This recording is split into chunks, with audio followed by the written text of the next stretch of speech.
My name is Brian Kemian, and I have a small business on eBay. It's called McDuff's Cool Stuff, and I've been an eBay seller since 1999. And along the way, I've picked up a few tricks and techniques for buying and selling, and I'd like to pass one on to you today. It has to do with creating listings, and when you create a listing, some of the photo issues you might have. Probably the most prevalent one is one that tells you that your photos are too small for eBay. eBay photos on listings have to be at least 500 pixels on one side. And if you're not sure what pixels are basically like the building blocks of photos. And you have to have 500 blocks or pixels on at least one side of the photos. And a lot of times you add them and it says, oh, there's a problem with it, and you don't know how to really resolve. You've got one photo there, how do you resolve that issue? So what I'm going to do here is I'm going to show you what happens. Okay, here's my photo of the slot car set. I'm going to open this one up.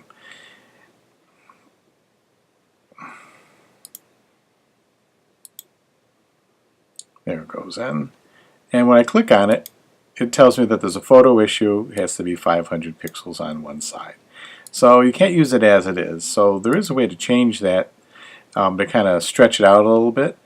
You do have to be careful though, that when you do stretch out photos, they tend to lose their quality. It's kind of like bubble gum. You keep stretching, it gets thinner and thinner as you go, and eventually it breaks. So you don't want a low quality photo on there. But this one, it's not too bad. I'm doubling the size of it. It's actually 250 pixels, so I'm doubling it right there. So in order to do that, all you need to do is you've got your photo here. You're going to open it up in a program called Preview. If you have a PC, I think there's some kind of editing program on a PC. I'm not sure what it's called, but you may want to find it's probably a similar process. So here's my photo here. I'm going to open it up in Preview. It tells you right there it's 250 on each side. So there's my photo, and in order to double it or to change it to at least 500, all you do is go up to the Tools menu, go to Adjust Size, and then type in the one you want.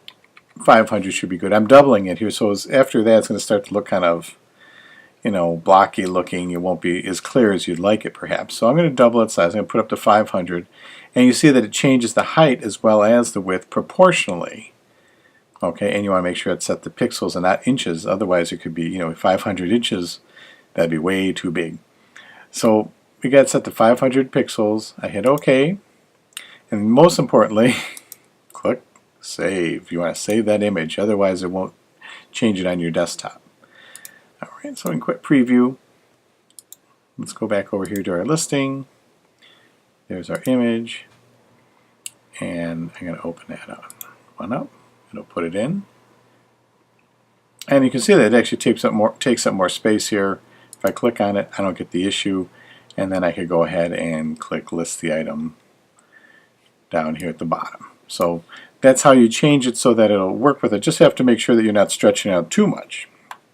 Otherwise you could have quality issues. This one's kind of on the edge here. You wouldn't want anything that looks I guess lower quality than something like this. This is really just for example purposes. You'll have to look and see what your results are going to be, of course. So I hope this helped you out. If you enjoyed this video, you feel free to go down and click the like button or subscribe to my channels. I put videos out occasionally just to when I learn something new, or I have a tip or a trick or a technique or something I think that might help you out. You can always email me too through YouTube. I'd be happy to answer your questions, or you can leave them in the comments below.